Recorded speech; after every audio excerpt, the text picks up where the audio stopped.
안녕하세요. 저는 경기도에 살고 있는 아줌마인데요.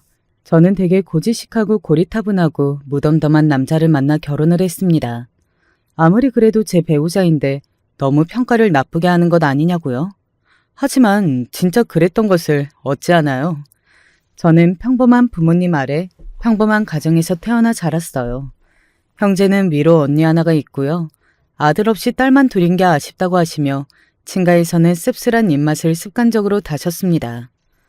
집안에 되는 아들이 이어나가는 것이라나 뭐라나 맨날 그런 타령을 친가에서는 자주 들었던 것 같아요. 저희 아버지가 이남 이녀 중에 둘째이자 장남이십니다. 차남보다는 장남이 어쨌든 집안의 대를 이어가야 한다고 친가에서는 그렇게 생각을 했던 모양이에요. 정말 옛날 사고방식이죠. 차남보다는 장남이라니. 그렇다면 이러한 가풍 때문에 차남 쪽에서 가장 화가 났을까요? 그건 아니었어요. 가장 화가 나는 것은 장녀 쪽이었거든요. 나는 7살 때부터 온갖 안 해본 집안일이 없었고 부모님도 내가 제일로 많이 챙겨드렸고 나 혼자서 어떻게 하면 부모님을 더 도와드릴 수 있을까 그런 궁리를 하면서 제일로 효도를 많이 해온 자식이었고 형제들 챙기기로는 이건 역시도 제가 제일로 잘해왔어. 시집을 가던 그날까지도 부모님을 챙겨드리던 자식이 바로 나였어. 집에 손 하나 안 벌리고 시집도 내 힘으로 갔고 오만 시집살이 서름을 다 겪으면서도 힘들다는 소리 한 번을 안 했어. 오히려 내가 시집살이를 당하던 와중에도 우리 부모님이 혹시 건강은 어떠시나 요즘 힘드신 점은 없나 그런 거나 생각하면서 꿋꿋하게 효도를 해왔지. 아들 둘에 딸 하나, 손자도 손녀도 턱턱 잘 안겨드렸어. 그런데 어떻게 아직까지도 딸은 딸년들이고 아들은 우리 아들들이야? 장녀는 종년이고 장남은 장한 아들이라니. 내가 진짜 참고 또 참았는데 이건 아니지. 내 생일 때마다 제대로 축하한다는 인사도 없고 선물도 없고 아이고. 너 생일이니? 벌써 1년이 또 갔어? 이런 소리나 듣는 거 나라고 해서 아무렇지 않은 줄 알아? 저는 큰 고모가 온몸에 힘을 다 짜내서 그간의 서름을 다 토해내셨던 그날을 잊지 못합니다. 그때가 제가 11살이었나? 그랬고요. 큰 고모는 언제나 씩씩하고 야무지고 여장부 같은 분이셔서 매사에 의연한 분이시라고만 생각해왔던 게 제가 잘 모르고서 생각을 했던 거였어요. 친가에 다들 모였던 그날은 큰 고모의 생신으로부터 딱 이틀이 지났던 주말이었을 거예요. 그런데 친할머니께서 당신의 아들들만 챙기셨고 맛있는 반찬을 앞으로 밀어주셨고 장남인데 대를 못 잇는 게 아쉽다면서 이제라도 셋째를 가져보라며 큰며느리에게 잔소리를 하셨거든요. 익숙한 잔소리에 저희 엄마는 경험 적은 미소만 지으셨는데 당신은 마치 자리에 없는 것처럼 투명인간 취급을 당하는 그 상황을 계속 참고 계셨던 큰고모가 폭발하셨던 것입니다. 큰고모가 울분을 토하시자 다들 깜짝 놀라서 숨을 죽였고요. 그런데 친할아버지, 친할머니 두 분의 반응이 압권이었어요. 소리를 지르려면 집 밖으로 멀리 나가서 지를 것이지. 다 들리기 싫이 왜 집안에서 너는 그러냐? 아유, 머리 아파. 너는 나이를 먹고서는 그러고 싶으니? 그렇게 서러운 게 많았으면 진작에 이야기를 하지 그랬어. 그때마다 이야기를 했으면 됐을 것을 혼자 쌓아놨다가 왜 이제 와서 그러니? 너도 참 너다. 아휴, 너 때문에 나는 머리가 아파서 이만 방에 좀 누우련다. 딸년 비 맞추기가 더럽게 힘들구만. 예, 애미야, 너는 가서 이불 좀 펴다오. 엄마가 조용히 일어나셨고 그러면서 옆에 있던 언니를 쿡 찌르셨어요. 언니는 군말 없이 방으로 엄마를 따라가서 이불을 함께 깔았고요. 저는 불그락 푸르락하는 큰고모의 얼굴이 무섭게 느껴져서 자리를 벗어나고 싶어졌고 연신 한숨을 내쉬시는 친할머니의 뒤를 쫓았습니다. 엄마를 따라서 이불을 펴는 언니의 머리를 친할머니께서 잠시 쓰다듬으셨어요.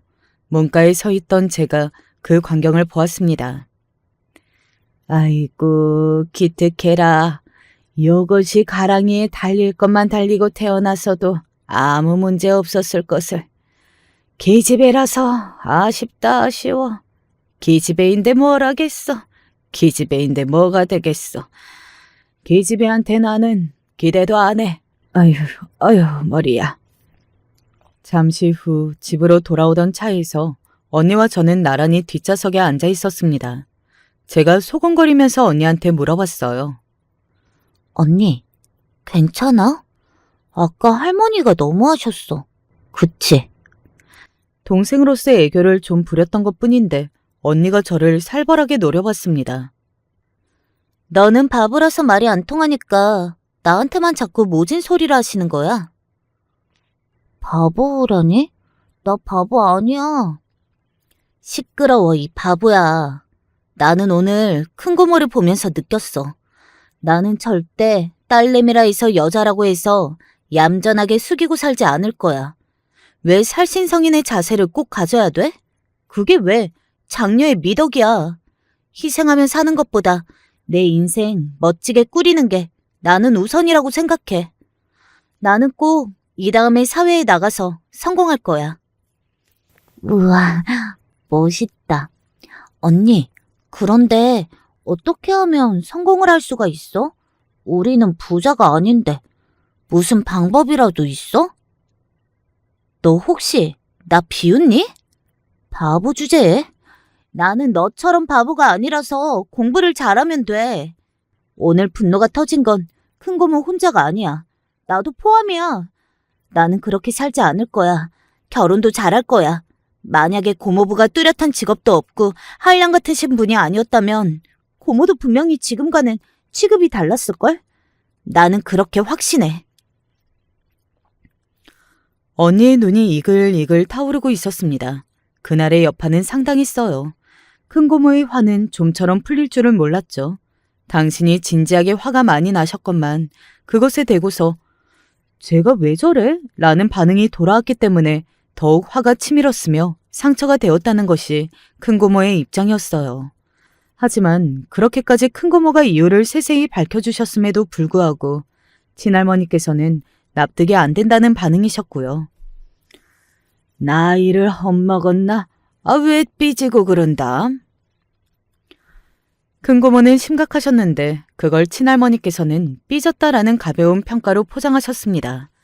이제 더 이상 배알도 없는 종년 노릇은 안 하겠다고 하시며 큰고모는 당신의 친정의 발길을 끊고 마셨어요.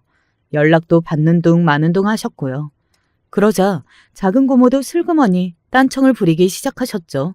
집안의 막내딸로서 작은 고모도 은근히 그 속에 서름이 많으셨던 모양이었어요. 큰 고모라는 지지대가 빠지자 작은 고모도 이탈을 해버리셨습니다. 친할머니께서는 키운 보람도 없고 괘씸하기만 한 딸년들이라고 하시며 속상해하셨고요. 저희 엄마는 골치가 아프다고 하셨습니다. 미치겠네. 어쩌다가 이렇게 되었을까. 며느리들만 중간에서 난감하게 된 상황이야, 이건. 고래 싸움에 새우등이 다 터지고 있어. 고래 싸움, 새우등? 저는 있잖아요. 엄마가 그렇게 말씀하실 때마다 우리 엄마가 엄청 유식한 것 같아서 기분이 좋아요. 엄마는 책을 많이 읽은 사람들처럼 말씀하실 때가 있잖아요. 뭐라고? 너는 정말이지. 아니다. 됐다. 그래. 건강하기만 하면 된 거지. 수정이 네가 태어났을 적에 너무 작게 태어난 아기여서 걱정도 많았고 잔병치레도 많아서 조마조마할 때가 한두 번이 아니었는데 그런 시절이 있었다는 게 안 믿길 정도가 되었으니 그걸로 된 거야. 아무 문제 없이 건강하게 사는 것만으로도 다행이고 감사해. 수정이 너한테는 내가 바라는 것도 없어. 학교 생활 즐겁게 잘하고 건강하기만 하면 돼. 정말요? 우와, 우리 엄마 최고. 너는 속도 편하게 사는구나. 네 언니 같았으면 이런 소리 들었을 때 왜 자기한테 바라는 게 없냐면서 자기를 대체 뭘로 보는 거냐면서 그렇게 발끈했을 텐데. 한 배에서 태어났는데 어쩜 이렇게 다를까. 풍기는 눈빛부터가 언니는 예리하고 동생은 둥글둥글하고 내가 낳고 키웠지만 정말 신기하네. 맞아요. 언니하고 저는 달라요. 저는 언니처럼 그렇게 공부를 하라고 그러면, 절대로 못해요. 책상 앞에 오래 앉아 있으면, 멀미가 나더라고요. 엄마, 저는 공부가 아무래도 체질에 안 맞나 봐요. 너는 이상한 소리를 아주 당당하게 하는 그런 재주가 있어. 나 때는 학교에 다니는 것만 해도 감지덕지했는데 세상이 좋아졌어. 그래, 수정이 너 같은 아이가 이런 살기 좋아진 시대에 태어난 것도 전부 타고난 복이겠지. 엄마가 자포자기한 듯 제 앞에서 허허 웃음을 터뜨리셨습니다. 저는 세상에 공부를 잘하는 학생이 있으면 반드시 못하는 학생도 있기 마련이라고 여기는 사람이었어요. 솔직히 그렇지 않나요? 못하는 쪽이 존재를 해야 잘하는 쪽이 잘한다는 소리도 듣고 돋보일 수 있는 거잖아요. 저는 이 당연한 이치 속에서 제가 잘하는 쪽이 아니라는 납득을 일찍 해냈을 뿐입니다. 친가 외가 통틀어서 언니가 대학을 제일 잘 갔어요. 한번 삐끗하기는 했지만 재수 생활을 거친 끝에 고려대학교에 들어갔습니다. 대단하죠? 대학 생활도 부지런하게 했어요. 명문대에 들어왔다고 해서 분명히 마음 놓고 들떠서 놀러 다니고 이러는 사람들이 많겠지. 진짜 경쟁은 지금부터인데 이런 바보들.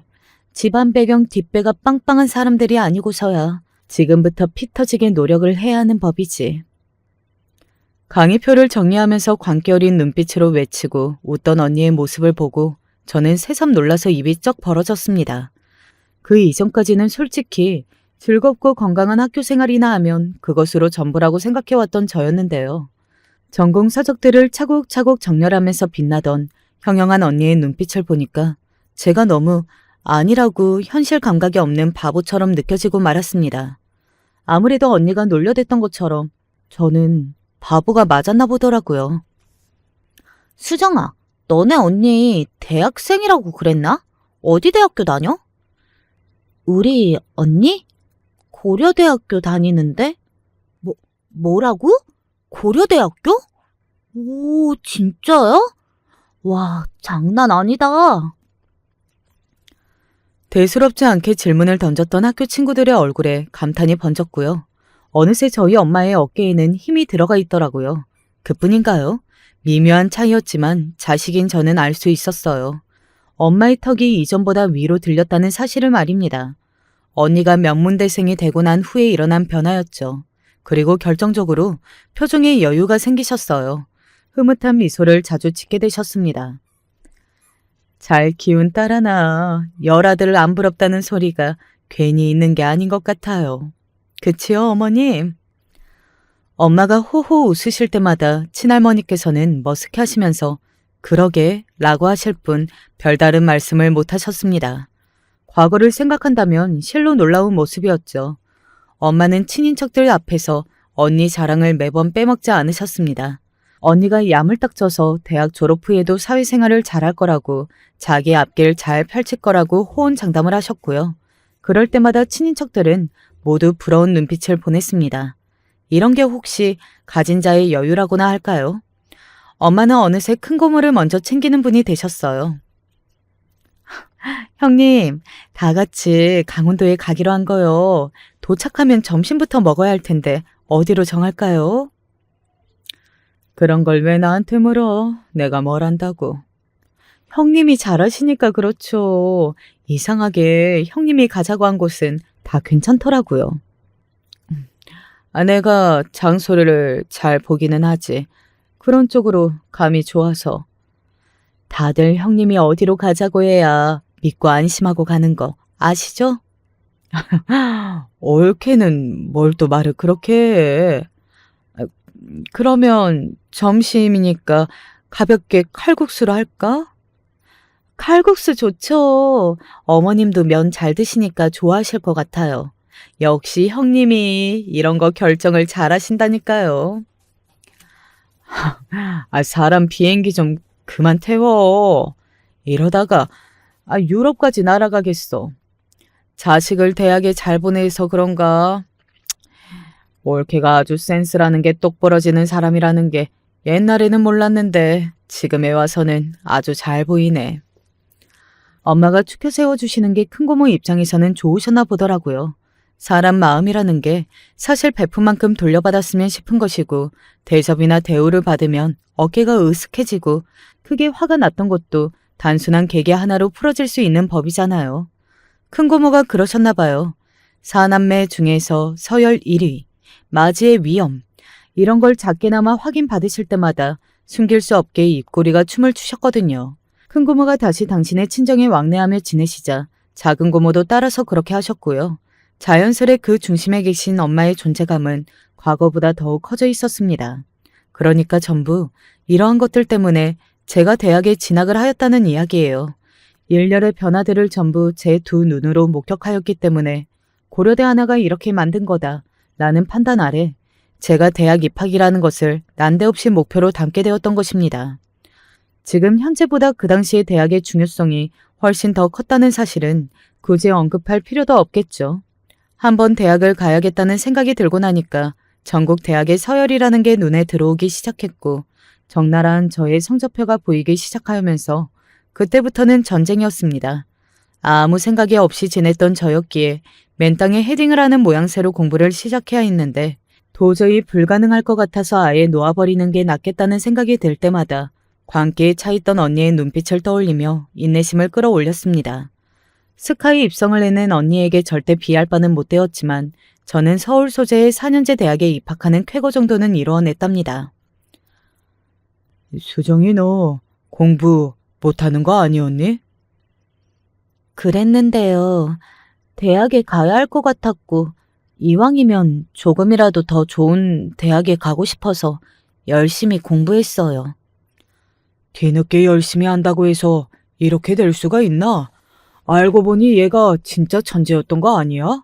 어이 당신 진작에 얘를 학원에 안 보내고 뭘 했어? 학습지인지 뭔지 그거 시켜줬어야 했던 거 아니야? 아 그랬으면 수정이가 대학을 더 잘 갔겠지. 깜짝 놀라신 아버지는 오죽 갑작스러우셨으면 기뻐하시기보다는 당황을 하시면서 괜히 엄마한테 한 소리를 날리셨어요. 애 교육비에 쓰라고 한 푼이라도 줘봤어? 얘가 학교에서 시험은 잘 봤는지 몇 점이나 나왔는지 반에서 몇 등을 하는지 여태까지 한 번이라도 관심이나 가져봤냐고. 왜 갑자기 나한테 화를 내고 그래? 양심에 구멍이 났나 털이 났나? 아유, 아깝고 아쉬우니까 이러는 거 아니야. 저기 수정아, 너 혹시 재수해서 더 좋은 대학에 갈 생각은 있니? 언니를 봐라. 욕심을 더 내도 돼. 아버지의 입에서 재수라는 두 글자가 나왔을 때 저는 몸소리를 쳤습니다. 생각해봐도 소름이 끼쳤거든요. 그래서 단호하게 거절을 했어요. 아버지뿐만 아니라 엄마도 아쉬운 얼굴을 하셨지만 저는 전혀 조금 더 아쉽지가 않았습니다. 왜냐하면 저는 그 대학이 제 최고의 결과라는 것을 스스로 잘 알았거든요. 심지어 약간의 운빨도 있었기 때문에 그런 결과가 나온 거였어요. 그래서 재수의 길 따위는 쳐다보지 않았고 신나서 대학 생활을 시작했습니다. 대학에 들어간 다음부터가 새로운 경쟁의 시작이라던 저희 언니의 말이 맞았습니다. 1학년 때는 대략 유야무야 수업을 듣고 놀러 다니는 학생들이 많았는데요. 딱 2학년으로 올라가면서부터 양상이 달라지더라고요. 인생 계획이라는 게 딱 잡혀있는 학생들은 그때부터 티가 났어요. 안 놀러 다니고 도서관에 틀어박혀 있었거든요. 남들이 놀 때 글자라도 하나 더 봐서 성적을 잘 맞기 위함이었죠. 그 치열한 경쟁에서 이겨야 취업이라는 관문을 뚫을 때 유리한 고점을 차지할 수 있었습니다. 뒤늦게 각성을 하고 운도 따라줘서 대학에 갔던 저요. 당연히 경쟁에서 뒤처졌죠. 요행이라는 게 언제까지 통하는 게 아니더라고요. 오히려 저는 이런 생각을 하게 되었습니다. 본디 머리가 안 따라주는데 운이 좋아도 문제로구나. 내 수준보다 높은 대학에 왔더니 수업마다 통 뭐라고 하는지 못 알아듣겠어. 경영학을 들으려고 강의를 신청했건만 어째서 수학 문제를 풀어야지? 이게 경영 수업이야? 아니면 수학자를 배출하는 수업이야? 아, 미치겠네. 매 학기마다 머리를 감싸기를 수차례. 저는 3학년 때 아름다운 4글자를 가슴에 품기로 하였습니다. 그것은 바로 자포자기였습니다. 무사히 졸업이나 하고 대졸자라는 이름표나 어짜는 소소한 목표를 가졌더니 대학을 입학했던 이후로 줄곧 저를 괴롭혔던 두통이나 압박감, 소화불량 이런 것들이 싹 사라졌습니다. 갑자기 캠퍼스가 아름다워 보이더라고요. 부모님이 넌지시 취업 이야기를 물어보실 때마다 콧노래를 흥얼거리며 기피하던 저는 결국 뚜렷한 이정표 없이 졸업을 하고 말았습니다. 간신히 졸업 여건을 채울 수 있었죠. 기껏 대학은 괜찮게 잘 들어가 놓고서 턱걸이로 힘들게 졸업장을 따낸 작은 딸의 상황을 부모님은 믿을 수 없어 하셨습니다. 수정아, 너는 그러면 앞으로 뭐를 하면서 살려고 그러냐? 성적이 내내 개판 5분 전이었다니? 그게 말이나 돼? 네 언니를 봐라. 지금 얼마나 피 터지게 공부하고 노력을 한 끝에 좋은 직장을 잡아서 승승장구하고 있는지. 저를 나무라시며 탄식을 하시길래 제가 솔직하게 말씀을 드렸죠. 언니가 잘 돼서 다행이에요. 그런데 아버지, 엄마, 뱁새가 황새 따라가다가 가랑이 찢어진다고 하잖아요. 저는 가랑이 안 찢어지고 싶어요. 사람은 타고난 그릇에 맞춰서 분수에 맞게 살아야 할 것 같아요. 네가 지금 진심으로 그런 소리를 하는 거야? 힘들게 대학 들어갔던 그때 그 시절은 다 잊어버렸어? 엄마, 저는 공부가 체질이 아니라서 자꾸 공부하면 머리가 아프고 속이 안 좋아요. 저의 의연한 소감 앞에서 두 분은 말문이 막혀버렸죠. 부모님은 저 때문에 무척이나 아쉬워하셨지만 겉으로는 다르게 행동을 하셨습니다. 대외적으로는 첫째가 워낙 열심히 하니까 둘째는 설렁설렁 자기 하고 싶은 거 하게 편히 두는 거라고 하셨죠. 그러나 실상은 저를 보실 때마다 갑갑해 죽겠다는 얼굴을 하셨습니다. 어느 날 엄마의 지령을 받은 언니가 귀찮아 죽겠다는 표정으로 저에게 잔소리를 하러 왔길래 제가 선제 공격을 했습니다. 언니가 너무 열심히 해서 이렇게 된 거잖아. 우리 부모님 원래 저러시는 분들 아니었는데 언니가 물을 흐려놨어. 야, 원래 고기 맛도 먹어본 사람이 아는 거야. 이제 두 분은 고기 맛을 아시게 됐으니까 예전으로 돌아갈 수 없게 된 상황인 거지. 알겠어? 그나저나 너는 대체 언제 취업을 할 거야? 내가 마침 일자리를 구한 참이었어. 다음 주부터 바로 일 다닐 거야. 그래? 정말? 어딘데? 너 제법이구나. 의외라는 눈빛을 보내던 언니는 제가 시작하게 된 일이 정식 직장이 아니라 아르바이트라는 것을 알고 나서 표정이 싹 바뀌었습니다. 저를 향해서 혀를 끌끌 찾고 대학을 대체 왜 나왔냐고 그랬어요. 제가 아르바이트를 다니게 된 것에 부모님은 이제 포기했다는 반응이셨습니다. 엄마가 고개를 저으시는 걸 보고 제가 외쳤죠. 아싸! 너 방금 뭐라고 한 거야? 분위기 파악 못해? 엄마가 짜증을 내시길래 저는 분위기를 풀어보기 위해 약간의 용기를 첨가했습니다. 아싸 가오리! 아휴, 너는 그럴 거면 차라리 빨리 시집이나 가버려. 그냥 가버려. 엄마가 왜 참담한 표정을 지으시는 건지 알 길이 없었던 저는 머쓱하게 볼을 긁다가 말씀을 드렸어요. 시집... 근데 시집을 갈 돈이 없는데요? 어디 돈 많은 남자 물어서 시집 가면 되잖아. 그래요? 그게 저한테 가능할까요? 쉽지 않을 것 같은데. 뭐, 하긴 안 되면 어쩔 수 없죠. 저랑 수준 잘 맞는 남자를 만나면 될 일이에요. 뭐라고? 너랑 수준이 아휴.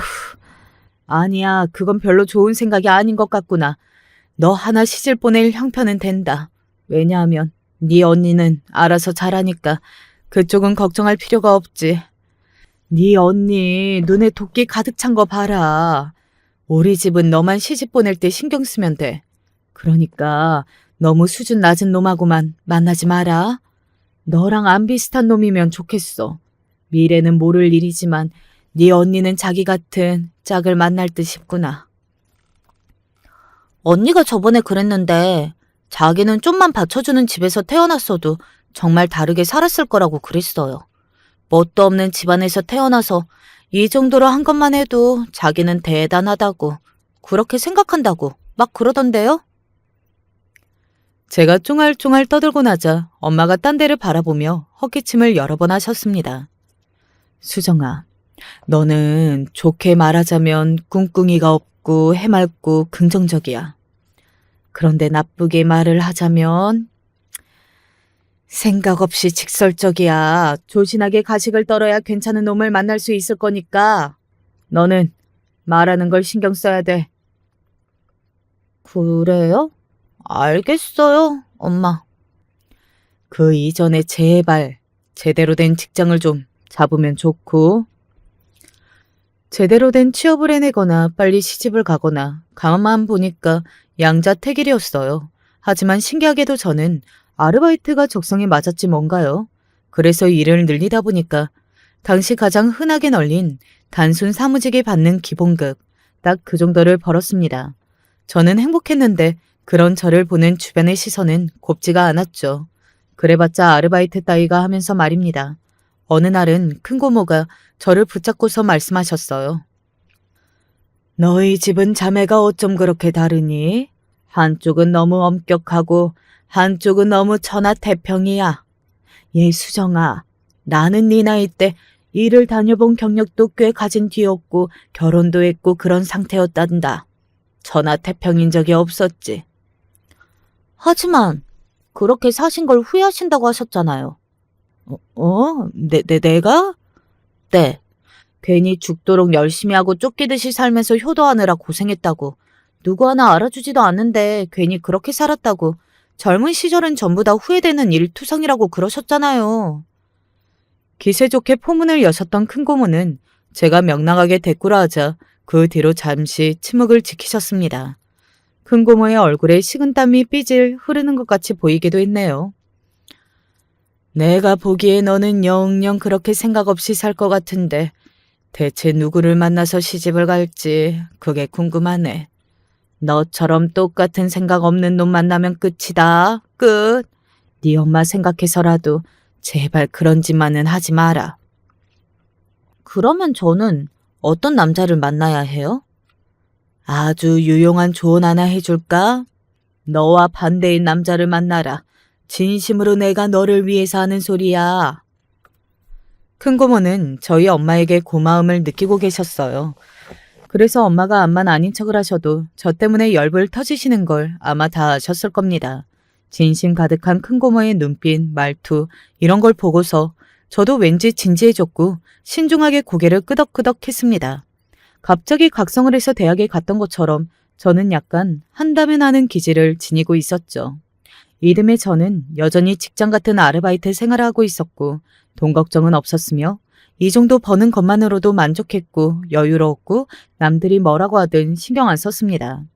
지인들도 많이 생겼어요.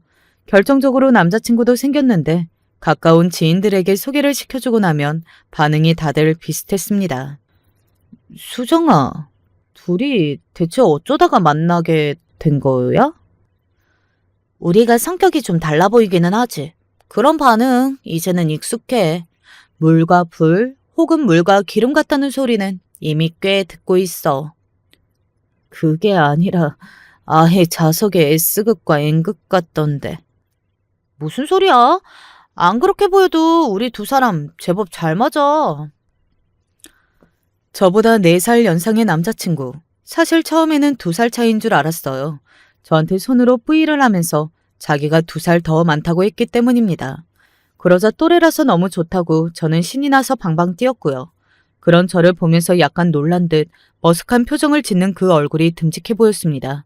그런데 알고 보니까 제가 본 건 오른손뿐이었고 그때 왼손으로도 V를 하고 있었던 거예요. 도합 4개, 즉 4살 차이라는 뜻이었습니다. 이거 미친 사람 아닌가요? 그걸 왜 그 자리에서 바로 말을 안 한답니까? 만난 지 한 달 조금 넘었을 때 생일이 되었길래 그때 생일 케이크의 초를 나이에 맞춰서 하다가 알게 됐습니다. 너무 어이가 없어서 그 자리에서 왜 말을 안 했었냐고 따졌죠. 사기를 당한 기분이었어요. 그런데 저에게 돌아온 답변은 이러했습니다. 내 앞에서 까르르 웃는 모습이 너무 귀엽고 예뻐서 그냥 바라보고 싶은 마음에 아무 소리 안 해버렸어. 완마야, 이 남자 대체 뭘까 싶었네요. 그렇게 말을 해놓고 쑥스러운지 바닥만 쳐다보는 이 남자가 제 마음을 완전히 흔들고 말았습니다. 이제 보니까 2살 차이인 것을 순순히 믿고 의심 안 했을 정도로 생김새가 동안이구나. 그때부터 제가 뭔가에 쓰였습니다. 무서운 게 씌었어요. 귀신 같은 악령은 아니었고 하지만 악령 수준의 위력을 발휘하는 것이었습니다. 맞아요. 저는 콩깍지가 씌었던 거예요. 나중에 저는 이런 한탄을 하는 사람이 됐습니다. 내가 그때 콩깍지가 잘못 씌어서 결혼까지 풀악셀 밟았잖아. 아유, 콩깍지만 안 씌었어도. 그러면 옆에서 이런 반응이 들려왔어요. 피차 일반. 저의 주먹을 울게 만드는 남자가 아닐 수 없었습니다. 제 남편은 말이죠. 말을 안 했어요. 이게 무슨 뜻인지 아시죠? 진짜 입 밖으로 소리를 안 낸다는 뜻이 아니라 대부분의 사람들이 상식적으로 평균적으로 내뱉고 사는 정보들을 걸핏하면 말을 안 하고 살았습니다. 아기는 없었고요. 저희도 없었어요. 그냥 남편이라는 인간이 그런 식으로 애초에 창조된 생명체였어요. 오죽하면 제가 남편에 대해서 잘 알지도 못한 채로 결혼을 한 게 되어버렸을까요? 양쪽 눈에 콩깍지를 달고 있었던 저는 남편이 어떤 배경과 조건을 지닌 사람이든 상관없이 결혼을 하고 싶어 했어요. 남편은 대기업의 생산 공장에서 3년을 구르다가 중소기업으로 이직을 해서 그럭저럭 무난한 일을 하고 있었습니다. 제가 결혼하자고 이야기를 꺼냈더니 심각한 얼굴을 해서 저로 하여금 거절을 당한 것이라는 착각을 안겨줬던 남편은 이튿날 저에게 통장을 보여주었습니다. 이게 뭐냐고 했더니 일을 하면서 모은 돈이라고 했습니다. 자기의 전 재산이라고 했어요. 결혼하자는 의미이기도 했죠. 제 입이 찢어졌습니다. 액수가 문제가 아니라 결혼 오케이라는 사인이 저를 웃게 만들었던 거예요. 세상에, 이렇게 알뜰살뜰 모았다고? 오빠, 저축의 귀재 아니야? 아니, 그보다 오빠는 따로 집에 들어가는 돈이 없었어? 아, 하긴 결혼한 누나가 알아서 부모님한테 잘한다고 했었지. 누나를 잘 둬서 오빠는 편했겠네. 제가 알고 있던 이야기를 나불거렸는데 남편의 표정이 오묘해지더라고요. 되게 망설이더니 저한테 이렇게 말을 했습니다. 누나, 이혼했어. 뭐? 정말? 아이도 있으시잖아. 그런데 이혼을? 잠깐만. 2달 전에 오빠를 통해서 나한테 선물을 하나 주셨잖아? 그때는 아무 소리 못 들었는데. 설마 그 사이에 이혼을 하신 거야? 이혼한 지 1년 넘었어. 뭐라고? 그럼 우리가 만나고 나서 몇 달 안 지나서 이혼을 하셨다는 거잖아. 그걸 왜 여태까지 말을 안 했어? 그냥. 뭐가 그냥이야. 어머, 이 오빠가 진짜 큰일 날 사람이네. 나는 그것도 모르고 태평하게 선물이나 받았다니 내가 얼마나 눈치 없는 애처럼 비춰줬을까. 만나 뵙고 인사를 드릴까봐. 바로 이번 주말은 어떠려나? 누나, 한국에 없어. 미국 갔어. 미국? 오, 여행 가신 거야? 미국이라니 대박이다. 멋지다. 언제 오시는 거야? 몰라. 영영 안 올 것 같아. 그게 무슨 소리야? 영영 안 오시다니. 아예 떠나신 거였어? 오빠, 이렇게 중요한 이야기를 왜 나한테 여태 안 했어? 언제 가셨는데? 2달 정도 됐어. 2달? 그럼 나한테 선물을 보내주셨던 그때잖아. 설마 미국으로 떠나기 전에 나한테 선물을 주셨던 건가? 작별 선물. 그게 작별 선물이라고 왜 나한테 말을 안 해줬어? 남편이 자기 뒷머리만 만지작거리는 걸 보면서 저는 미치는 줄 알았습니다. 진짜 뭐 이런 사람이 다 있나 싶었어요. 결혼 생활을 비롯하여 모든 것에 질리고 지쳐버렸던 신우이가 아이를 데리고 미국으로 영영 떠난 뒤였던 직후가 바로 그 시기였던 겁니다. 저희가 결혼을 하더라도 절대 한국으로 안 들어올 거라는 이야기를 듣고 멍해졌던 제가 얼른 정신을 차린 뒤 시부모님에 대한 걸 물어봤었죠. 그랬다가 너무 황당한 사실을 또 알게 되셨어요. 엄마만 계셔? 갑자기 무슨 말이야? 오빠는 부모님 다 계시잖아. 두 분 다 계시기는 하지. 그런데? 이혼하셨어. 뭐? 오빠, 내가 왜 이렇게 중요한 사실을 지금에서야 알아야 하는 거야? 제가 그때 머리를 감싸지며 경악했습니다. 저는 남편에게 시시콜콜한 저희 집안 이야기를 다 했었거든요. 이런 성격의 저와 더욱 상반되어 보이는 게 바로 남편이었습니다. 모두가 극과 극의 조합이라고 여길만 했었죠. 다시 말하자면 콩깍지 때문에 결혼을 밀어붙였던 것이었네요. 시댁에는 챙길 친척도 딱히 있지 않았어요. 그래서 결혼하면 제가 그쪽에 신경을 쓰고 고생할 일이 없을 거라고 여기시며 그 점은 저희 부모님이 은근히 마음에 들어 하셨습니다. 남편이 말수도 없고 사람이 유쾌하지는 않아도 신중하게 생겼고 성실한 게 딱 보여서 이 점을 가장 높이 사셨고요. 남편은 생긴 것부터가 진실된 인상이에요. 믿고 일 맡기면 최소한 장난질은 안 칠 것 같이 생겼달까요? 남편에게는 친구가 몇 명 없는데 제가 다 만나봤지만 다 비슷합니다. 내성적이고 자기들끼리 있을 때는 신나서 막 떠드는데 그게 아니면 정말 조용해요. 술도 거의 안 마시고 담배는 아예 안 피우죠. 아주 착실한 구석이 있는 사위라며 부모님이 고개를 끄덕이셨으나 단 한 가지 고졸인 게 아쉽다고 하셨어요. 세상이 달라졌는데 옛날도 아니고 요즘 시대에 고졸이라니. 엄마가 쓰게 웃으시며 기어이 그 소리를 남편 앞에서 하시길래 제가 재빨리 눈으로 광선을 쐈었네요. 언니 또한 굳이 고졸 학력과 결혼한 건 뭐냐고 하면서 저한테 잔소리를 했는데요.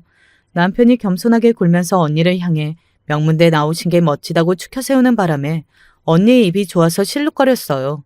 그렇게 친정 쪽의 허락이며 동의를 다 받게 되었던 것이죠. 제가 남편한테 시어머니 한 분만 챙기면 되는 거 맞냐고 거듭 물어봤는데 맞다고 그랬습니다. 이혼 뒤 어디서 뭘 하시는 건지 알 길이 없는 시아버지가 궁금해서 여쭤보려고 했는데요. 시아버지 이야기가 나오자마자 시어머니께서 인상을 쓰시는 바람에 질문이 끊겼습니다. 말도 마라. 내가 그 인간하고 사느라 속 터져 죽는 줄 알았다. 서로 바람을 피웠거나 크게 싸웠거나 그런 건 아니었고 이제 그만 같이 살자고 해서 이혼으로 결론이 났다고 하더라고요. 저희 부부의 결혼식은 작게 열렸습니다. 시어머니의 입김이 있었거든요. 내가 올해 아는 사람 따라서 교회를 옮겼는데 거기가 너무 좋아. 아담하기는 해도 매력이 넘쳐. 대체 무슨 매력일까 싶었는데 가보니까 아기자기한 느낌이 저도 마음에 들어서 그 교회에서 결혼식을 올렸네요. 제 결혼식에서 친정의 모든 사람들이 언니를 향해서 네 어깨가 더욱 무거워졌다고 말하는 것을 보았습니다. 참나. 하지만 저는 제가 결혼을 잘했다고 생각을 했고요. 신혼집은 시댁에서 같이 살기로 했어요. 시어머니께서는 종일 밖에 나가 계시는 분이었거든요. 평일마다 일정이 있으셨고 대략 4, 5시쯤 돌아오셨습니다. 그리고 일찍 주무셨어요. 일요일은 교회 때문에 하루 종일 바쁘셨고요. 저희 부부에게 교회 생활을 강요하지는 않으셨습니다. 그렇다고 해서 같이 산 거냐고요? 아니요. 이유가 있었죠. 3년을 같이 살면 이 집을 주마. 시어머니께서 외치셨을 때 제가 놀랐고 남편이 답했습니다. 싫어요. 저도 머뭇거림 끝에 그냥 싫다고 하려고 했는데 시어머니께서 놀라운 말씀을 덧붙이시는 거예요. 자식 말고 며느리 주려고 단독 명의. 저한테 집을 주신다고 하신 겁니다. 멀쩡한 방 3개에 화장실 2개 아파트? 이게 웬 횡세인가요? 저는 좋아요. 들어와서 살게요. 역시 내가 사람을 잘 봤어. 마음에 들어. 이럴 때는 입이 잘 안 열리는 남편의 특징이 마음에 들었죠. 별다른 대꾸도 못하고 제 뜻을 따라야만 했거든요. 친정이 고지곳대로 알리는 것은 괜히 마음이 좀 그래서 제가 시댁에 푹 빠진 며느리인 척 집은 공동 명의로 받게 된 척 했습니다. 친정에서는 저를 짠하게 봤어요. 대체 저게 언제 처리될까? 언제 세상의 매운맛을 볼까 싶었는데 막상 그렇게 되니까 짠하다는 것이었죠. 뭐라고 할 말이 없어서 그냥 가만히 있었습니다. 벌써 저도 과묵한 남편의 기질을 조금 닮아가는 듯 했네요.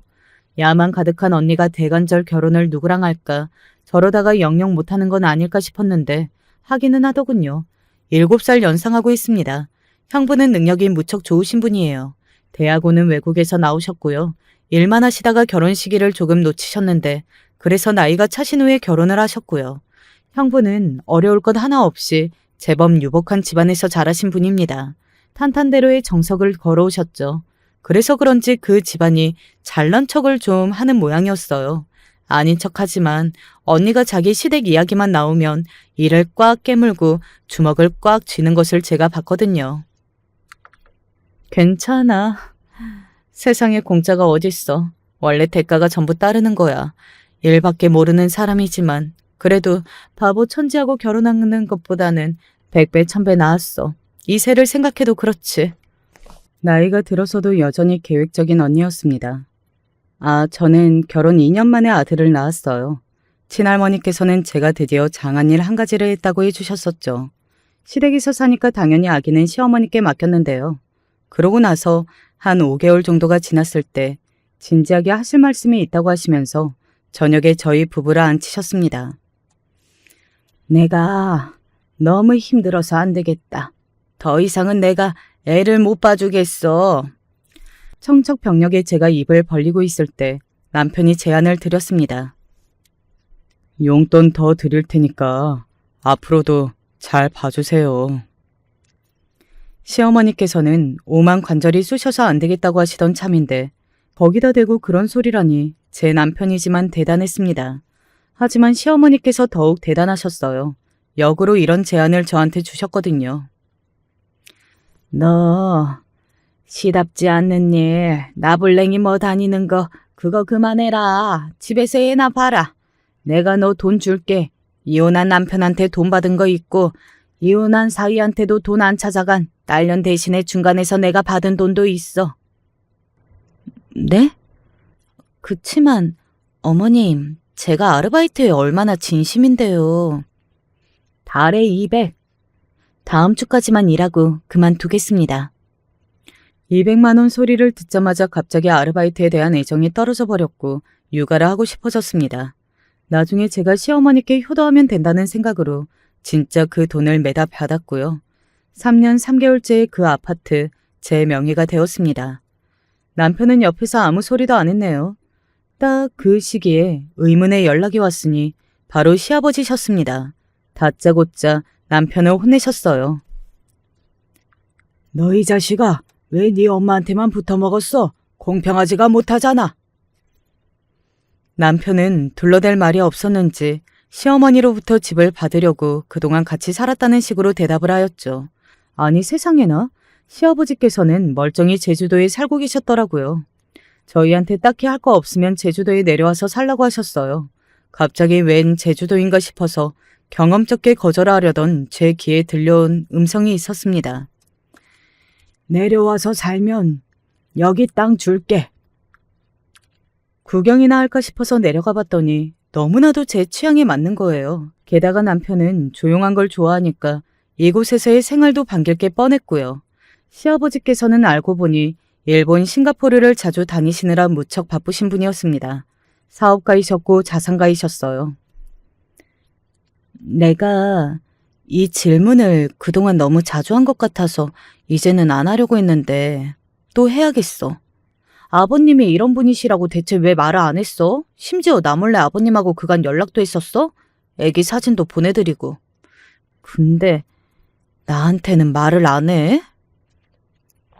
이제 성의도 없는 변명조차 하기 싫다는 듯이 먼 산만 바라보는 남편 때문에 속이 터졌습니다. 어쨌든 시아버지께서 너무 멋지신 분이라 놀랐었죠. 혼자 남겨지실 시어머니 걱정에 못 떠나겠다고 말씀 한번 드려봤다가 본전도 못 찾았네요. 너희들이 가야 나도 더 늙기 전에 남자친구 한번 만들어보고 죽을 거 아니니? 시어머니는 진심이셨어요. 그래서 제주도로 내려갔고요. 처음에는 짧게 몇 년을 생각했기에 별로 진지하지 않았었는데 살다 보니까 너무 잘 맞아서 계속 지내게 됐습니다. 남편은 시아버지의 지인을 통해서 아름아름 수리하는 일을 다녔고요. 꽤 오래 살다가 다시 육지로 나왔습니다. 언니는 자식 교육에 열을 올리는 열혈 엄마가 되어 있었죠. 자식을 서울대에 보낸 엄마가 되는 것이 목표라고 하더군요. 여전히 목표 지향적인 언니였습니다. 그리고 얼마 후에 아주 놀랍고 기쁜 소식을 접했는데 형부가 기업의 사장님이 되실 거라는 이야기였어요. 사장직까지 올라가시게 된 모양이었죠. 와, 엄청난 소식에 듣자마자 깜짝 놀랄 수밖에 없었습니다. 정말 대단하시더라고요. 네 형부가 지금까지 줄을 잘 섰어. 라인을 잘 탄 게 아주 유효했지. 언니가 드디어 학수고대했던 게 이뤄졌다면서 무척 흥분을 했더군요. 그동안 제가 모르던 사이 언니 또한 형부의 앞길에 엄청난 공을 들였던 모양이었습니다. 이렇게 기쁘고 놀라운 소식 당연히 제 남편도 접했는데요.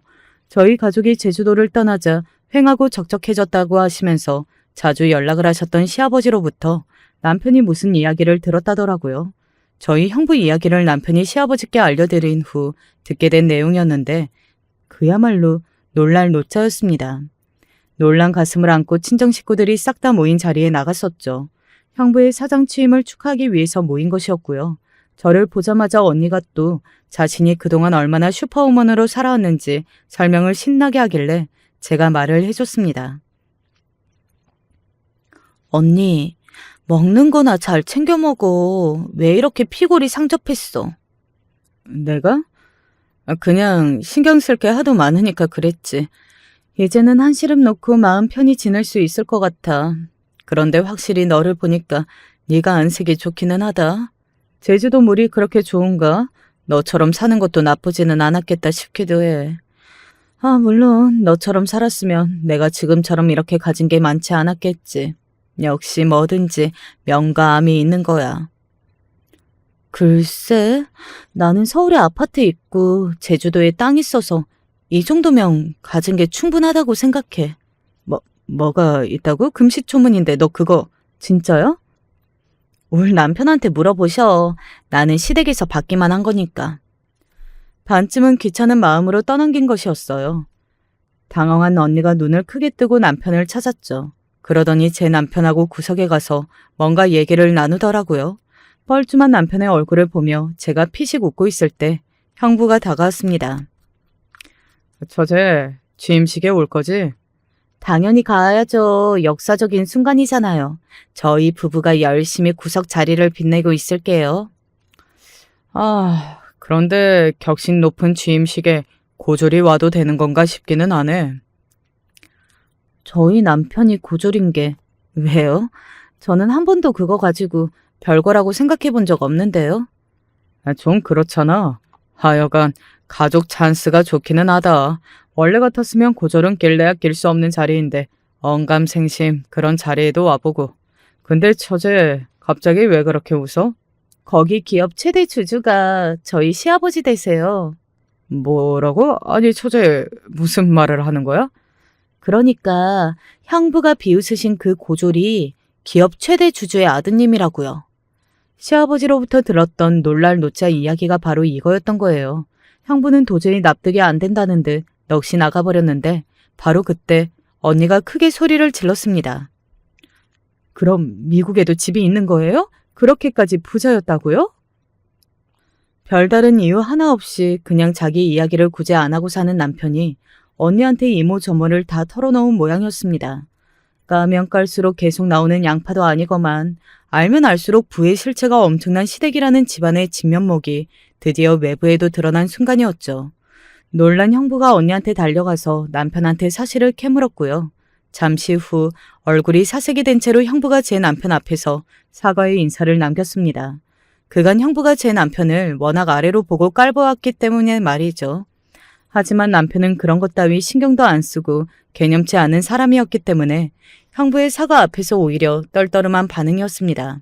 그걸 본 형부는 더더욱 민망해져서 목까지 빨개지더군요. 언니는 충격이 컸는지 계속 멍한 상태였고요. 친정 식구들이 저한테 몰려들어서 왜 지금까지 그런 엄청난 이야기를 다 안 하고 있었나며 아주 난리를 쳤습니다. 전부 다 흥분 상태였어요. 형부가 주인공인 날이었건만 주객 정도가 돼서 다들 저희 부부의 이야기를 듣고 싶어 했죠. 매사에 말 없고 뭐든 설명하기 귀찮아하는 내 남편이 갑자기 이해가 가려고 하네. 저는 아주 잠깐만 그런 생각을 해보았답니다. 딱히 고의로 숨긴 게 아니었다고 친정 식구들에게 해명을 잘했고요. 그날 이후 저는 언니의 부러움에 가득 찬 눈길을 받는 동생이 되어야만 했습니다. 부모님은 갑자기 제가 언니보다 일찍이 번뜩이는 재치를 타고난 인재였다고 하면서 저를 추켜 세우시는 분들이 되었고요. 고모들도 전에 없이 조카 사랑이 커졌더라고요. 사실 시댁이 숨겨진 엄청난 집안이었던 것뿐이건만 남편이 워낙 제가 하자는 대로 하는 사람이었기 때문에 자연스레 제가 조명을 받게 된 듯 싶습니다. 여태까지 저희 부부 크게 싸우는 일도 없이 잘 지내고 있어요. 남편을 만나 결혼한 것은 제 인생에서 최고의 선택이었다고 자부하는 중입니다. 안녕하세요. 제가 이렇게 사연을 보내는 건 저희 시어머니 이야기 좀 해보려고 해요. 재미있게 끝까지 들어주실 거죠? 글재주가 너무 없어 두서가 없을 수도 있어요. 그래도 최대한 노력해볼게요. 시아버지랑 시어머니는 정말 누가 봐도 금슬이 좋은 인고 부부였습니다. 제가 남편과 결혼하기 이전에도 동네에서 제일 사이좋은 부부하면 여는 신혼부부들 다 제치고 저희 시어머니와 시아버지를 고르는 사람들이 많다고 할 정도였죠. 처음 남편과 연애할 때 시아버지랑 시어머니 이야기를 들으면 그래도 노부부인데 금술이 좋아봤자 얼마나 좋을까? 하고 생각했었습니다. 하지만 연애 기간이 점점 길어지면서 결혼 이야기가 나오기 전에도 몇 번씩 놀러 가는 겸해서 시아버지와 시어머니를 뵈러 갔었는데 정말 센판 남이나 다름없는 제가 그 자리에 있던 없던 신경도 쓰지 않고 시아버지는 계속해서 시어머니 볼에 뽀뽀를 하면서 너무 예쁜 우리 여보 하면서 웃었고 시어머니는 조금 부끄러운 듯 보였지만 그럼에도 시아버지가 하는 행동을 전혀 말리지 않고 그저 수줍은 듯 웃기만 했습니다. 아휴, 우리 예비 며느리가 놀라겠어요. 주책이라고. 에헤이, 놀라긴. 얘야, 너희들도 혹여나 결혼하게 되면 나중에 꼭 이러고 살거라, 우리처럼. 부부는 뭐니 해도 금술이 좋아야 해. 그래야 세상 만사가 다 잘 풀리는 거야. 네, 아버님. 조금 당황스럽긴 했지만 어쩐지 제겐 그 풍경이 무척 좋아 보였어요. 저도 정말 저렇게 살고 싶다는 생각도 들었고요. 그리고 그 모습을 직접 보고 나니까 알겠더라고요. 두 분이 왜 그렇게 동네에서 인꼬부부로 소문이 났는지. 남편 말을 들어보니까 밖에서도 그렇게 애정행각을 거리낌 없이 하고 다니신다고 했습니다. 말도 마. 밖에선 아버지가 엄마 손을 놓는 법이 없어. 추우면 기다리라고 근처 편의점에 가서 따뜻한 음료 사서 손에 쥐어주시고 얼마나 사랑을 주시는지. 엄마도 마찬가지야. 아버지가 눈에 안 보이시면 얼마나 불안해하시는데. 예전에 아버지가 잠시 1박 2일 낚시하러 가셨는데 그 시간 동안 우리 엄마가 오죽 아버지가 보고 싶으셨으면 못 참고 아버지 있는 곳으로 가셨다니까. 와, 신기하다. 자기야, 근데 젊으셨을 때부터 그렇게 금술이 좋으셨던 거야? 근데 아버지가 젊었을 적엔 출장이 많으셨대. 그래서 두 분이 같이 있고 싶어도 못 그럴 때가 많았는데 그때부터 두 분이 더 애틋해지셨나 봐. 제가 지금 남편과 결혼 생활을 결심하게 된 계기 중 하나가 바로 시부모님이었어요. 가정 환경이라는 게 엄청 중요하잖아요. 남편은 어렸을 때부터 늘 서로 죽고 못 살 정도로 아끼는 시부모님을 보면서 자랐을 테니까 만약에 그런 남편이랑 결혼한다면 저 역시 남편과 그렇게 화목하고도 행복한 가정 생활을 유지할 수 있을 거라고 생각을 했습니다. 실제로 남편과 한창 연애를 할 때 결혼관에 대해서 이야기를 하면 남편은 자신이 누구랑 결혼하든 꼭 평생 행복하게 해줄 거라는 다짐을 가지고 식을 올릴 거라고 했죠. 다른 사람이 했다면 그냥 말만 번지르르 하는 거 아닌가 싶었겠지만 제가 봐온 시부모님이 있기 때문에 남편의 그런 이야기 역시 절대 거짓이 아닐 거라고 생각했습니다. 게다가 그런 남편과의 결혼이 기대되었던 또 다른 이유가 있습니다. 화목한 가정 환경 속에서 살았던 남편과 달리 저희 부모님은 그렇게 사이가 좋지 않았습니다. 속된 말로 콩가루 집안이라고 하죠. 그래도 제가 어렸을 때까지는 그럭저럭 나름대로 부부라고 불릴 수도 있을 정도였지만 제가 초등학교에 들어가고 나서부터 두 분은 각자 바람을 피는 상대가 한 명씩 있었습니다. 민수가 오늘 엄마 나가서 늦게 들어올 거니까 아빠랑 같이 있어. 아빠랑? 엄마 언제 오는데? 뭘 꼬치꼬치 물어. 그냥 늦어. 아빠랑 밥 시켜 먹고 있어. 아빠도 오늘 못 들어온다는데. 그래? 네 아빠 또 어딜 가는 건지. 분명 그냥 만나러 갔겠지. 아휴, 내 신세야. 저희 엄마나 아빠나 정말 무책임한 분들이셨습니다. 엄만 아빠가 바람피는 상대를 제 앞에서 대놓고 입에 올렸고 그러면서 본인도 나가 바람을 피워댔습니다. 한 번은 제가 너무 어렸을 적 엄마가 아빠가 아닌 다른 남자와 한 침대에 있는 끔찍한 광경을 보고 충격을 받은 적도 있었죠. 그때 아마 한 달 동안 밥도 제대로 못 먹고 혼자 시름시름 앓았던 것 같아요. 근데도 엄만 그걸 대수롭지 않게 생각했습니다. 덕분에 저는 그 사이에 거의 방치된 것이나 다름없게 자랐죠. 그러다 결국 두 분은 제가 중학생이 되던 해에 이혼을 했고 저는 누구도 저를 떠맡기 싫어하는 분위기 속에서 강제로 어머니에게 가서 성인이 될 때까지 자라야 했습니다. 엄마, 나 문제집이 필요한데 용돈 좀 주면 안 돼? 문제집 그거 얼만데? 10,000원 정도? 아이고, 문제집 값이 왜 이리 비싸? 새아빠한테 달라 그래. 새아빠? 싫어. 엄만 당시 새아빠랑 재혼을 하는 상황이었는데 새아빠는 폭력적이고 이상한 사람이었어요. 툭 하면 제가 자기 돈을 가지고 나갔다고 의심했고 어느 날인간 저를 구석으로 몰아세우더니 돈을 훔쳤다고 몰아세우더군요. 분명히 자기가 도박이든 뭐든 엄한 데에 탕진했으면서 말입니다. 저 안 가져갔어요. 이게 바른 대로 말하네?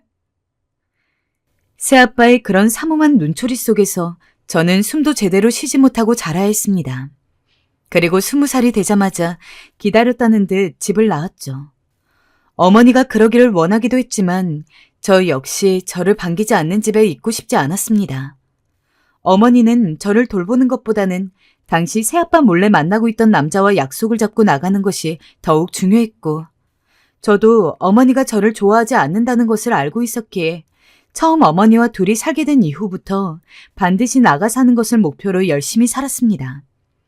그 결과 20살이 돼서 집을 나올 수 있었고 그때의 아픔 때문인지 연애를 하게 되더라도 정말 무조건적으로 사랑만 주고받는 관계가 너무 좋더라고요. 아무튼 그간 만난 사람 중에서 가장 결혼 상대로 좋았던 것이 지금의 남편이었고 다행히 제대로 된 부모도 없는 저를 시부모님이 예쁘게 봐주셔서 무사히 남편과 결혼을 할 수 있었습니다. 비록 여건상 바로 분가를 해서 신혼집을 따로 얻어 살지는 못했지만 시부모님과 함께 사는 재미도 나름 쏠쏠했어요. 어머님, 아버님이 오늘 어머님 무슨 옷 입고 나가실지 슬쩍 물어보라고 하던데요. 커플로 입고 나갈 거라고요. 아이고, 그 양반도 참 주책이야.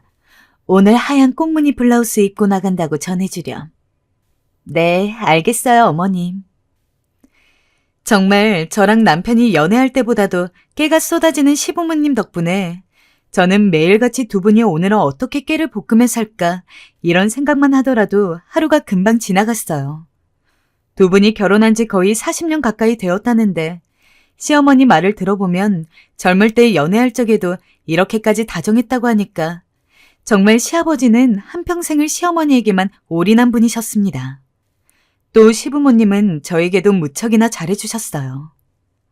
며느라, 오늘 우리 바깥 양반이랑 꽃나들이 갈까 하는데 너도 같이 갈래? 날씨가 좋은데 바람도 쐬고 하자꾸나. 저 거기 껴도 돼요? 아유, 그럼 당연히 껴도 되고 말고 우리 며느리인데. 걱정 말거라. 오늘은 적당히 할 테니. 네, 좋아요, 어머님.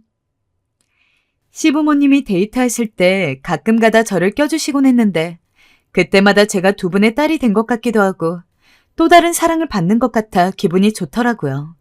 또 제가 어떻게 살아왔는지 잘 알고 계셔서 특히나 시아버지는 절 무척 안쓰럽게 생각하셨어요. 아가, 네가 고생이 참 많았을 게야. 내가 다 알지는 못하지만 이젠 우리 가족이 됐으니 행복할 일만 남았어. 마음 푹 놓고 우리 하루하루 즐겁게 살자꾸나. 아버님은 제가 새아빠와 엄마 사이에 끼어 살아온 시간이 가끔 안타깝고 안쓰럽다고 하셨어요. 그래서인지 시어머니한테 하시는 것처럼 제게도 무척 다정하고 자상하게 대해주시곤 했습니다. 어딜 가나 예쁜 머리핀이 있거나 하면 시어머니 거 사오는 김에 제 것도 사다 주시곤 하셨죠. 친구들을 만나러 간다 하면 용돈을 주시기도 하시고요. 그래서 저는 친구들 앞에 서면 마치 부모님 자랑하는 아이처럼 늘 시부모님 자랑을 하곤 했습니다. 친구들은 믿지 못하곤 했지만요. 넌 시집 가더니 얼굴이 덮였다?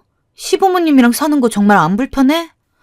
나는 시부모님이랑 명절날만 같이 있어도 숨이 확 막히던데. 대단하다. 나는 좋기만 한걸. 시부모님이 딱히 요구하시는 것도 없고 친딸처럼 정말 잘해주셔. 덕분에 매일매일 편하고 행복해. 야, 부럽다, 부러워. 나도 그런 시부모님이 있었으면 소원이 없겠다. 우리 시부모님은 맨날 나 보자마자 잔소리야. 특히 시어머니는 어찌나 닥달하는지. 자기 아들 밥 못 먹고 나가면 어디 죽는 줄 알아. 주변 친구들이 다들 시부모님 험담을 하는 동안 저는 자랑할 일밖에 없어 그 자리가 때론 지루하기도 했어요. 그만큼 시부모님 두 분과 사이가 돈독했죠. 그러던 어느 날 두 분의 결혼기념일이 다가왔고 전 두 분의 사랑에 보답하고자 하는 마음에 남편에게 작은 이벤트를 제안했어요. 이벤트? 당신 좋은 생각 있어? 별건 아니고 좋은 호텔 잡아드리고 레스토랑 예약해드려서 하루 나들이 하고 오실 수 있도록 해드리자. 남편은 좋은 생각이라며 찬성했어요. 사실 제가 챙기지 않았어도 두 분이 알아서 챙겼겠지만 그래도 같이 사는 이상 이건 저희가 또 해드리고 싶었어요.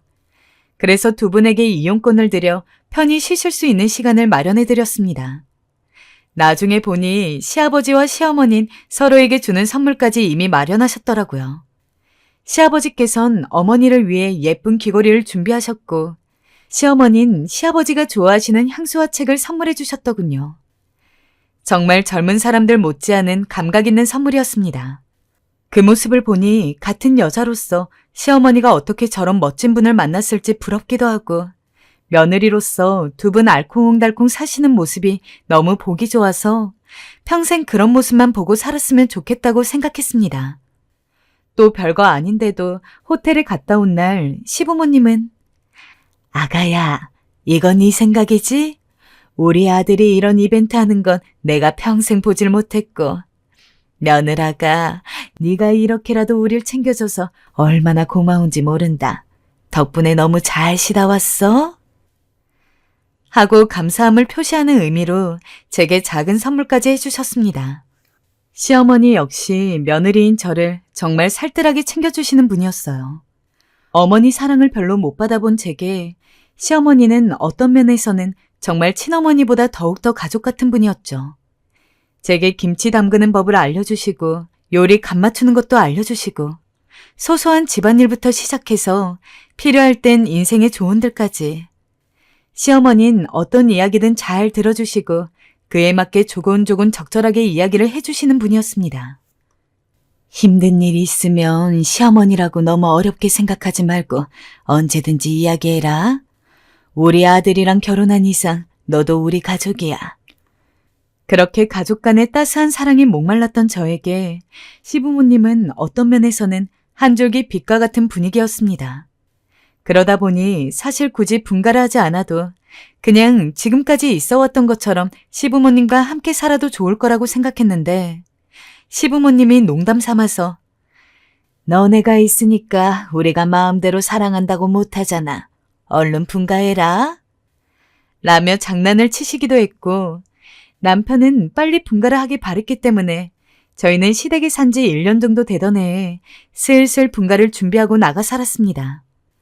떠나는 날 시부모님께서 은근히 아쉬워하는 기색을 내비추셨는데 그 얼굴을 보니 괜히 더 떠나기 싫더라고요. 어머님, 아버님, 제가 자주 연락드리고 들릴게요. 저희 없으니 이제 편하게 애정 표현하고 계세요. 일부러 우스갯소리로 그런 말하며 헤어지긴 했지만 새집에 와서도 한동안 시부모님의 온기를 잊을 수가 없었습니다.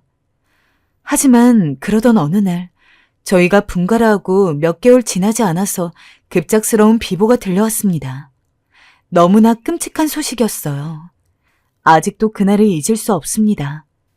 남편 밥을 준비하던 와중 시어머니께서 전화가 오셨는데, 예, 얼른 병원으로 와야겠다. 글쎄, 네 시아버지가. 시어머니는 말을 잇지 못하셨고 전 남편에게 연락한 후 바로 병원으로 출발했습니다. 허나 제가 도착했을 땐 이미 시아버지께선 의식을 잃은 후였고 시어머니 또한 정신을 놓고 바닥을 치며 오열을 하고 계셨습니다. 여보, 여보. 시어머니의 울음소리가 들리는 쪽으로 다가가 겨우 일으켜 세웠지만 시어머니는 다시 또 주저앉으셨습니다. 의사는 제게 마지막 하고 싶은 말을 하라고 하더군요. 어안이 벙벙했습니다. 며칠 후 시아버지는 누구도 예상하지 못하게 갑자기 세상을 떠나버렸어요. 함께 있으면서 평생 웃는 얼굴밖에 보이지 않았던 시어머니가 그렇게 미친 듯이 오열하는 것을 처음 봤습니다. 여보, 어떡해. 나 먼저 두고 가면 어떡해. 아이고, 나도 데려가. 아이고.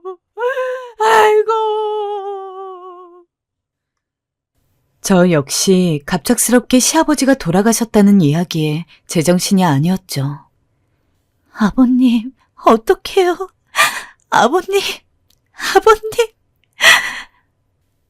하필 또 저희가 분가한 지 그렇게 오랜 시간이 지나지 않은 상태에서 이런 일이 터졌던 거라 시어머니는 졸지에 사람들 북적북적거리면서 함께 살았던 곳에서 혼자 거주하게 되셨습니다. 저는 남편에게 바로 이야기했어요. 우리 분가한 지 얼마 안 되긴 했지만 어머님이 너무 걱정돼. 당신만 괜찮으면 최소한 몇 달 정도는 어머님이랑 더 사는 것도 괜찮지 않을까? 하지만 저희 부부가 그런 이야기를 나눌 것을 아셨는지 어쨌는지 모르겠지만 시어머니에게서 먼저 연락이 왔습니다. 나 괜찮으니까 혹여나 너네 다시 여기로 들어올 생각은 하지 마라. 나는 그냥 명절 때나 내 생일 때나 가끔 연락해주고 한두 번 들여다주면 그걸로 족하다. 괜히 너네 나 때문에 다시 여기로 들어오면 죽는 니네 아버지가 얼마나 날 타박을 하겠니. 하나뿐인 자식이랑 며느리 신혼생활도 제대로 못 즐기게 했다고. 나 걱정하지 말고 잘 살고 있어라. 그게 날 위한 길이야. 어머니, 강경하게 이야기하시는 건 알겠는데요.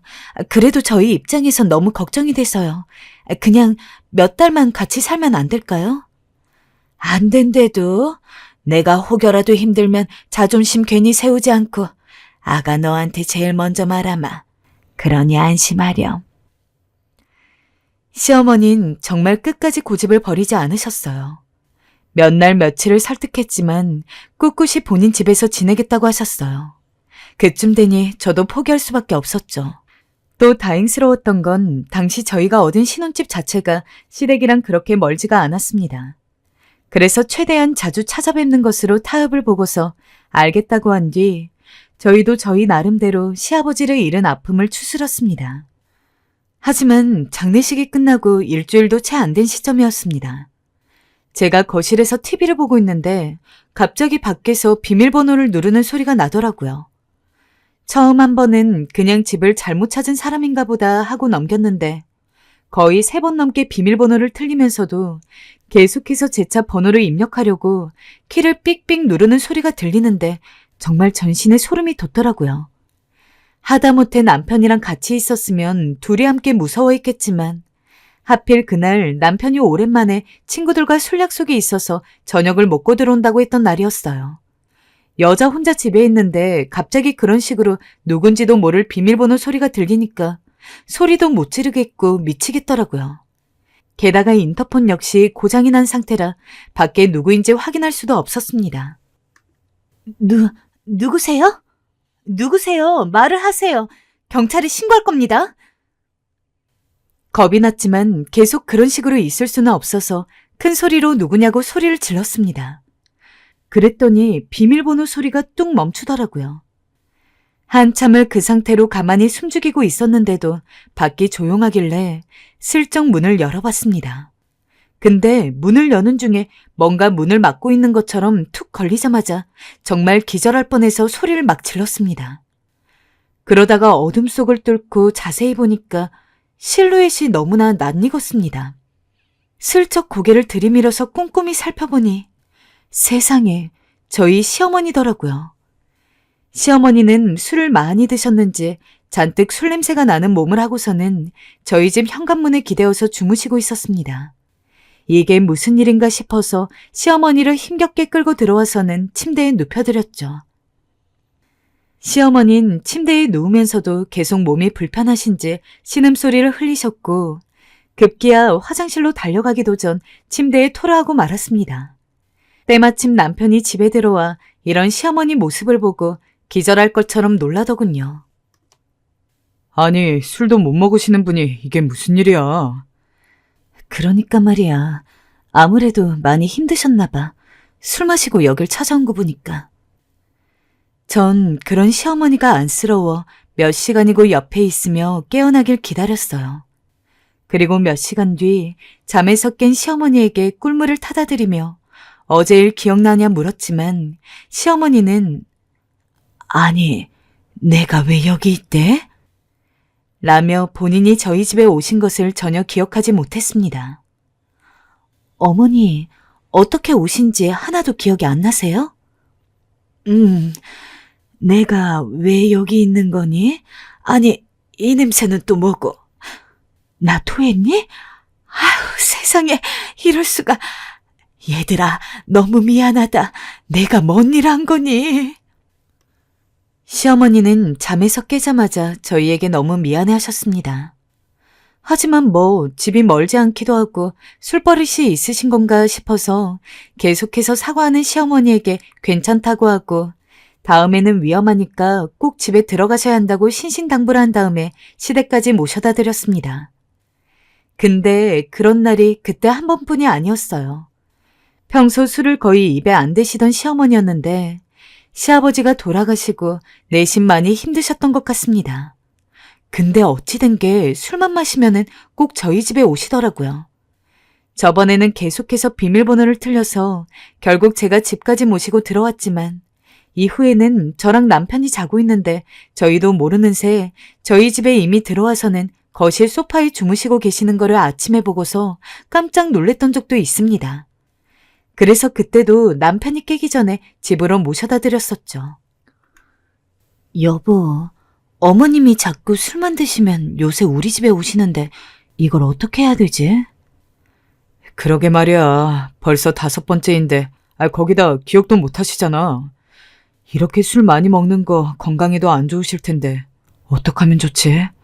어머니한테 전화해서 끊어야 한다고 말씀드렸는데도 안 고쳐지네.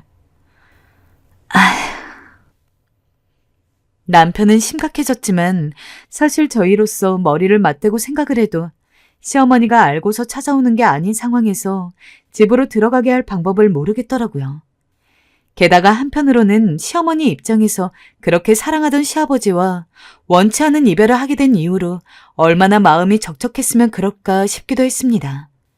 본능적으로 혼자 있기가 싫어서 저희 집을 찾아오는 게 아닐까 싶었죠. 그래서 시어머니 술버릇을 고칠 방법에 대해서 이야기를 나누긴 했지만 결국에는 시어머니가 아직 많이 힘드시니까 우리가 조금 더 참고 버티자는 쪽으로 결론이 났습니다. 그래, 어머니도 이러다 마시겠지. 조금만 기다려드리자. 아직 시간이 필요하신 거일 수도 있으니까. 남편의 말에 처음엔 완전 동의를 했습니다. 제가 만약 시아버지와 같은 사람을 어느 날 갑자기 잃었다 해도 혼자서 제정신으로 지내기 힘들었을 테니까요. 하지만 그것도 한두 번이더라고요. 저나 남편이나 일을 하는 사람이었고 직종의 특성상 주말에도 가끔 가다가는 거의 풀근무를 해야 할 때가 있었기 때문에 그 누구보다도 잠이 참 소중한데 시어머니가 그냥 한 번에 비밀번호를 맞추고 들어와서 조용히 주무시고 가는 것은 상관이 없었지만 점점 날이 갈수록 비밀번호를 틀리고 그 소리에 선잠에 들었던 저희가 깨서는 문을 열고 시어머니를 모시고 들어오는 날이 많아졌습니다. 여보, 어머니 같은데. 나 내일 일찍 나가봐야 하는데 큰일이네. 남편은 중요한 프로젝트를 앞두고 하필 이런 일을 겪고 매일 아침 무척이나 힘들어 했습니다. 시어머니는 정말 신혼 1년 동안 일주일에 3번은 꼭 그러셨어요. 그나마 모시고 들어오기만 하고서 끝이면 상관이 없을 겁니다. 꼭 시어머니는 저희가 출근 준비를 한창 하고 있을 때 비척비척 일어나셨는데 어떻게 그런 시어머니한테 해장국 한 그릇 안 끓여드릴 수가 있겠습니까? 그러면 제가 꼭 몇 분이라도 짬을 내서 어떻게든 해장국을 끓여드리고 출근을 해야 했는데 그게 정말 무슨 하루 일과처럼 매일같이 지속되다 보니까 너무 힘들고 곤혹이었어요. 그러다 제가 묘안을 냈어요. 어머님, 말씀드릴 게 있는데 술 끊기 힘드시면 저랑 금주 모임을 하든 아니면 술 먹고 싶을 때마다 저에게 연락을 주시면 차라리 시간을 같이 보내는 게 어떨까요? 어머니께선 저에게 민폐가 될까 걱정하는 기색임에도 어쨌든 본인도 술을 끊고 싶으셨는지 알겠다고 하셨습니다. 그런데 문제는 어머니가 밤에 술을 안 드시니 이젠 낮에 드신다는 거였습니다. 제가 낮에 직장에 있으니 어쩔 수 없이 시어머니와 약속을 잡을 수가 없었고 그러다 보니 시어머니는 자신도 모르게 술 쪽으로 손이 가더라고 합니다. 나도 날 제어를 할 수가 없구나. 왜 그런지 모르겠다. 근데 뒤돌면 자꾸 생각이 나고 어느 날은 마음 먹고 싹 갖다 버리고 왔는데도 내가 쓰레기통을 뒤지고 있더라니까. 나도 미치겠다 얘들아. 시어머니의 애달픈 그 말씀은 정말이지 저희들에겐 하나의 과제이자 고민이었어요. 이대로 가다간 시어머니는 알코올 중독이 되실 게 뻔했고 어쩌면 그 과정을 지금 밟고 계신지도 몰랐습니다. 그렇게 생각하니 마음이 더 조급해져 여기저기 조언을 구했는데 그러던 와중 제 친구가 이런 말을 하더군요. 그 친구도 한때 부모님을 갑자기 잃고 무척 힘들어하다가 최근에서야 좀 정신을 차리게 된 친구였어요. 차라리 너희 시어머니 취미를 갖게 해드리는 게 어떨까? 운동을 나가시든 아니면 모임을 나가시든. 아무래도 지금 아버님 잃고 그 상실감이 무척 크실 거야. 그럴 때 혼자 내버려 두면 안 돼. 운동을 하시든 뭐라도 해서 시간을 보내게 해야지. 안 그럼 계속 술로 푸실 거야. 얼핏 들어도 좋은 생각 같았어요. 그래서 전 바로 남편에게 이를 말했고 시어머니와도 상의했습니다. 시어머니는 취미? 글쎄, 내가 뭔 취미가 있었나? 하고 어딘지 내키지 않으시는 것 같았지만 제가 일부러 더 적극적으로 밀어붙였어요. 어머님, 도예 해보고 싶다 하셨잖아요. 도자기로 컵 만들고 하는 거요. 전에 아버님 계실 때 저희에게 도예 카페 발견하셨다고 하시면서 거기서 수강생 받는다고 말씀하시던 거 기억 안 나세요? 아, 그래. 기억난다. 네, 어머니, 차라리 도예 해보시는 거 어떠세요? 그리고 이왕 하는 거 어머님 해보고 싶었던 거 다 해봐요. 꽃꽂이도 해보고 싶으셨잖아요. 마침 제 친구가 꽃집을 하는데 저렴한 가격으로 수강생을 모집한대요. 제가 말해놓을게요. 도예든 꽃꽂이든 제가 권해드리는 거였기 때문에 비용도 저희 부부가 다 부담한다고 했습니다.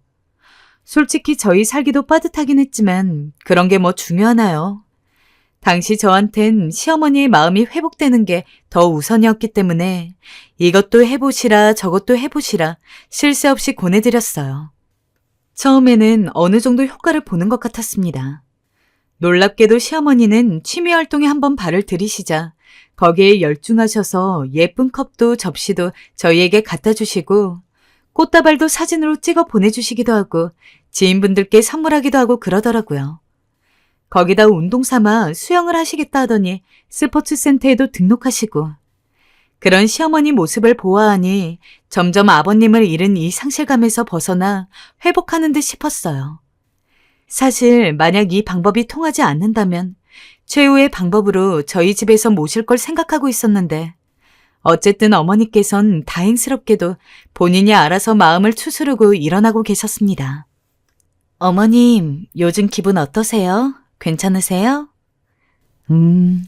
요즘은 아가니 말대로 바빠서 그런지 오는 날도 적고 몸이 피곤해서 밤엔 잠도 잘 오는구나. 다행이에요, 어머님. 앞으로도 아버님 그리우시거나 마음 힘드시면 언제든 연락 주세요.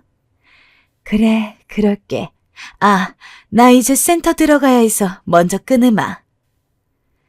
가끔 가다 전화하면 어머님 목소리가 예전보다 눈에 띄게 밝아진 것도 확인할 수 있었습니다. 모든 게 생각대로 굴러간다 싶었죠. 하지만 이른 명절날 일어났어요. 저희가 어머니 좋아하시는 석류즙 세트를 들고 집을 찾아갔는데 글쎄 상상치도 못한 광경을 마주하게 된 거였죠. 니들 왔니? 바로 어머니께서 술에 잔뜩 취해 몸도 가누지 못하고 거실 바닥에 드러누워 계신 모습이었습니다. 어찌나 놀랐던지 저도 남편도 당황해 순간 할 말을 잃었어요. 나중에 정신 차린 어머니께서 저희에게 그간 거짓말에 미안하다 사과했지만 남편은 그런 어머니가 답답했는지 목소리를 높이고 말았어요.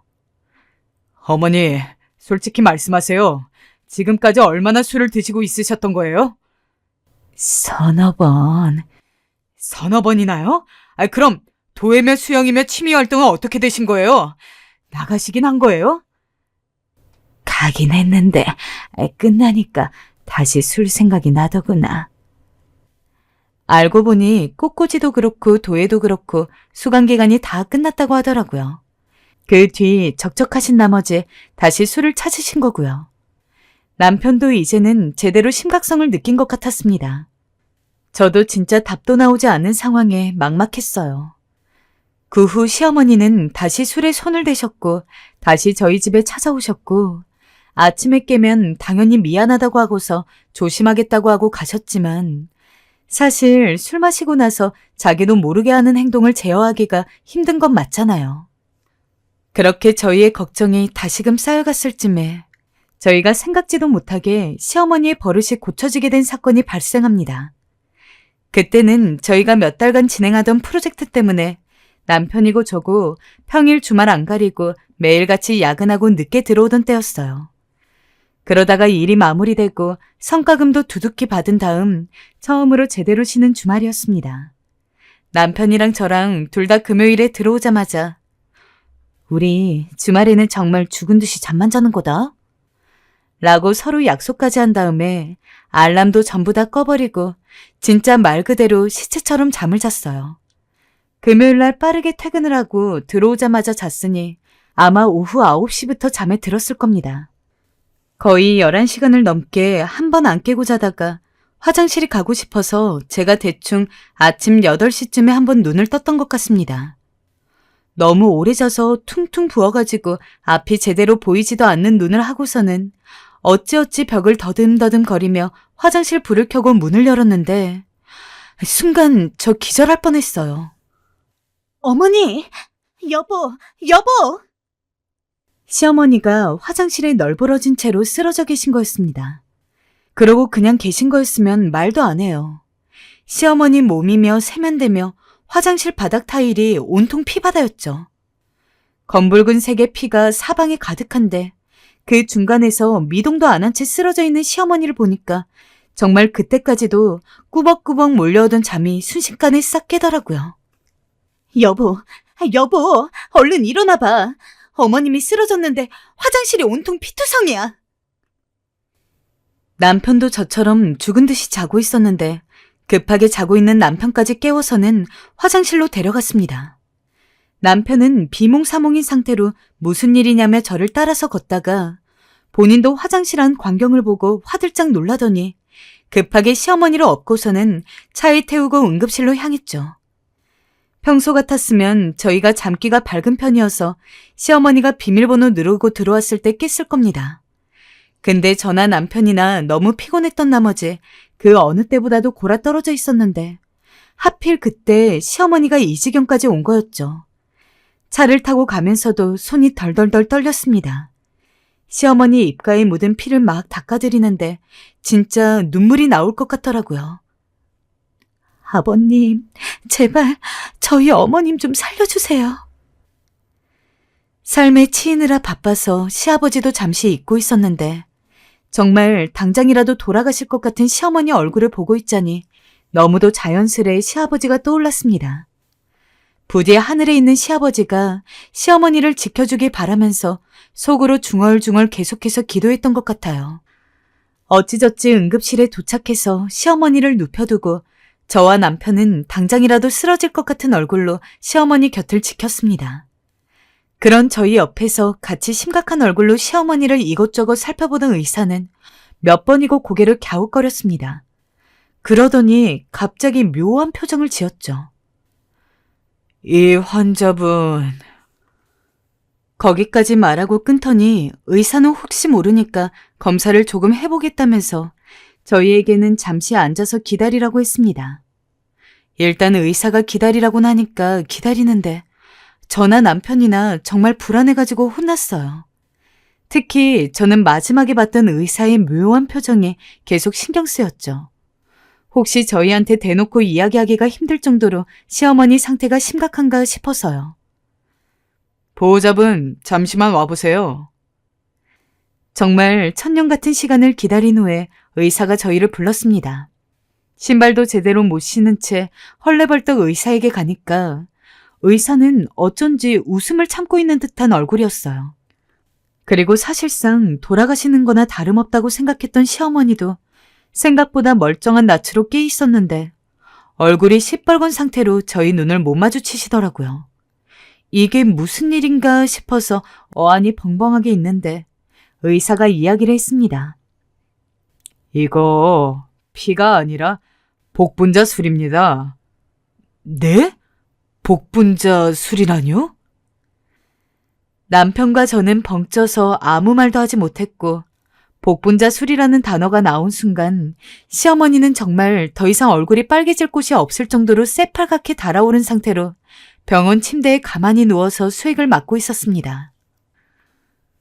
전후 사정은 잘 모르겠지만 어머님께서 복분자 술을 드시다가 그걸 토하고 흘리신 것 같은데 보호자분께서 피라고 착각을 하신 것 같아요.